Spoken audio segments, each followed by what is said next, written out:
I've had, in some ways, a very diverse career, but the thread has always been risk and resilience. The U.S. is going to think about climate resilience. What better place for that to start than right here in Miami? Miami is this incredible living laboratory for solutions. A lot of what we are pioneering here today is going to get used in cities and communities around the world. I hope people come here to learn how to do climate resilience, and that we are well recognized for all of that innovation, and that there's this thriving ecosystem of folks working on that. Michael Berkowitz, welcome. Thank you. So have been dying to have this conversation. So as you know, with Opportunity Miami, from the moment we launched more than 2 years ago, really put a stake in the ground that climate tech, transitioning to a net zero economy is really Miami's future. Right. And so wanted, before getting into your climate journey and your plans, first to talk about, sort of as the founding executive director of the University of Miami's Climate Resilience Academy, right, something that you've called a moonshot for the university. First, tell us what it is. So the Climate Resilience Academy is going to connect the university on 3 levels. So first, it's going to connect the university to itself. So universities generally are pretty siloed. Big time. But by design, in some ways, Yeah. you give people, smart people, research money, tell them to go away and think about great things and come back when they've made discoveries. Yep. And so that doesn't really lead to this interdisciplinary collaboration. And so partly what the Climate Resilience Academy is going to do is connect the university across those different silos. Engineering, architecture, business, sociology, communications, Amazing. all of business, that. I imagine. Business, Yeah, and connect that. And to do that both in terms of education, but also in terms of research. How can we pull together big integrated research projects? Second is to connect the university to the community and to practitioners. And Miami, obviously being our home, is going to be an important place to connect to. And the university already does a decent job of that, but thinking about more broadly, who are all the practitioners that need the innovation that's happening here to solve the wicked challenges that climate presents, and how can we connect that in a more intentional way? And then the third is to connect all of that amazing work to partners and funders. And how do we get more resources to the folks at the university who are helping to solve these problems? Wow, what an exciting venture to take on. It's so cool. So let's just sort of to set the table for our discussion, to talk about your own climate journey that's led to this moment. I mean, going back to when you were living in Mumbai and what you saw to, of course, resilient cities. Walk us through sort of your own journey leading to this moment, launching this really exciting new venture. Well, I've had, in some ways, a very diverse kind of career, but the thread has always been risk and resilience. So after university, I went to DC looking for a job in politics. I was a political science major in college. I had no connections or skills, really, and I ended up as the editor of something called Emergency Preparedness News, which was a trade rag for emergency management professionals. And that was in the early 90s, when the 8-page newsletter in your hard copy mailbox was the way you kept up with Congress and the regulatory agencies and what they were doing.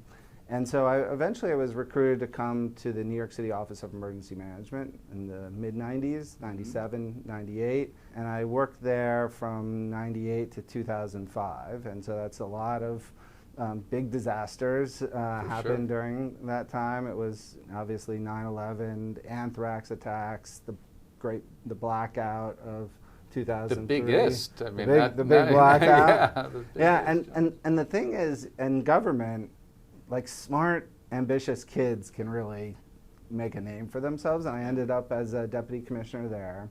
Wow. And so I was recruited by Deutsche Bank, who was one of the most impacted financial firms by 9/11. But they knew they needed more crisis management, risk management of this kind.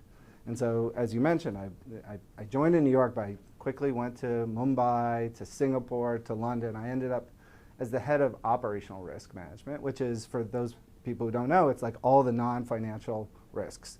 If your loan portfolio fails, that's credit risk. If the markets move against you, that's market risk.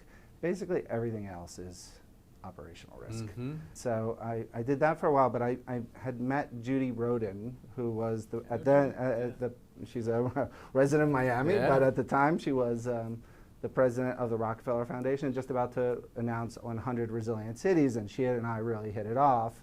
And she came to London and said, hey, if you take this job, I won't recruit. I think you're the right person to lead this initiative. So it was this amazing amazing opportunity.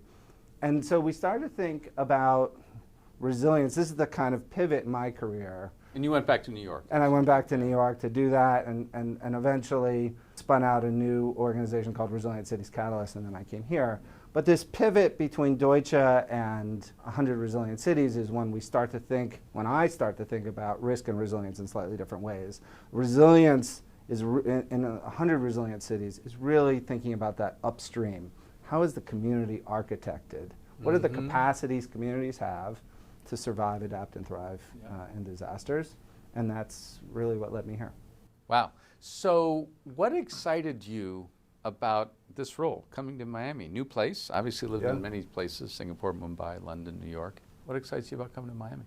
Well, I mean, there are tremendous climate resilience challenges, as we all know. No doubt. And part of it is the climate hazards, the storm surge, sea level rise, heat, rainfall, all of those things that we know. But it's also, we have growing inequity, we have shifting economic trends, we have migrating infectious disease. All of those things are important. And yet here in Miami, and we at 100 Resilient Cities, we helped do Resilient 305. We helped support that incredible work. I was familiar with many of those people who are working in that space. And so I was just so impressed by the ecosystem of smart, driven people who are trying to solve these problems in a particular place. And so part of me was thinking, if the U.S. is going to think about climate resilience, what better place for that to start than right here in Miami? And so that's why I came. I think we can be a leader. I think we already are in some ways, but we have a long way to go. Everyone has a long way to go to amplify those best practices and that innovation and keep that going. Totally. I mean, you said your goal is to make the region a climate solutions hub. Yeah. What's your thought on approach? I mean, you mentioned sort of these three areas, but as you're leaning into this and you see this opportunity for Miami, a place that is so vulnerable to climate change, sea level rise in particular. After last summer, I think that extreme heat's on the agenda too. But in so many ways, we can turn this vulnerability into a great strength. How are you thinking about tackling that as you're now 6 months into this new role? I think at least two things come to mind. I mean, one is I had thought this coming in, and this has been confirmed over the 6 months, that Miami is this incredible living laboratory for solutions. There's lots of interesting stuff being trialed here. And with the growth in population and with the housing boom and everything else that's going on here, there are many, many opportunities. And we're going to get regular feedback signals about what's working and what's not, because we will have plenty of climate shocks, whether we like it or not, over the next decade, that we're going to be able to see what's working. And so continuing to see this community, this region really, as a living laboratory for innovative climate solutions of all kinds. How do we do better governance and citizen science and neighborhood-based green infrastructure and big development, climate resilient development, all of that? How does all of that happen? I think is one really important aspect. And the second is around branding. I think there is a really important aspect of a brand, whether you call it a Florida standard or something like that, but how we solve these problems, how we account for them, the data we gather that we can share with the regulators and the developers and the financiers in ways that make this argument in a really particular way, I think that's going to be another really important part. No, in so many ways, it's sort of that Miami's already identified with the problem, but of course, this is a problem that is going to be shared by shared by coastal cities around the world. So let's own it. Let's say, yes, this is a problem of ours. Come here. But it's something solutions can be exported globally. If you think about and look at Miami and just a U.S. map, we're on the periphery. If you look at it in the hemisphere, we're dead set in the middle. And so I feel like, and with Miami in some ways being considered the capital of Latin America, I think there will be a lot of eyes as we start to continue to have success in solving some of these challenges that will look here for inspiration. A lot of what we are pioneering here today is going to get used in cities and communities around the world. Now, is it for the Miami resident to think about what are some of the initiatives or the specific efforts that will come out of this? Is it still too early, or are there some initiatives that sort of gearing up to really get behind? I can give you 4 sort of thematic areas that we are to get a little bit more tangible. Yeah.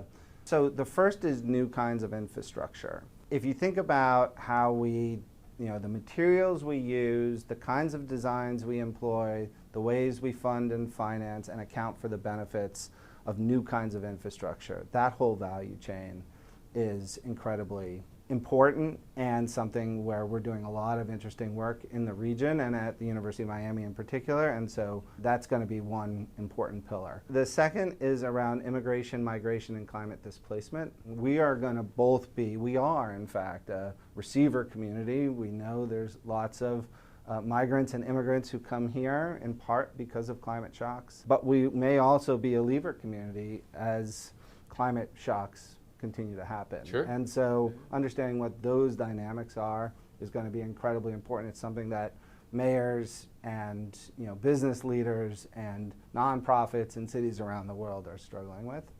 The third is around communicating climate risk.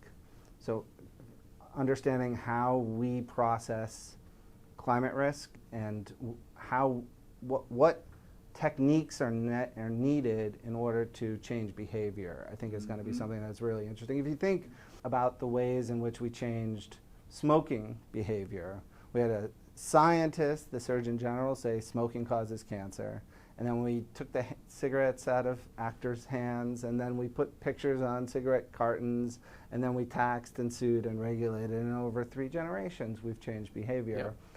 And that might be somewhat analogous to like climate risk and how we start to process that, except climate risk is on a different kind of scale.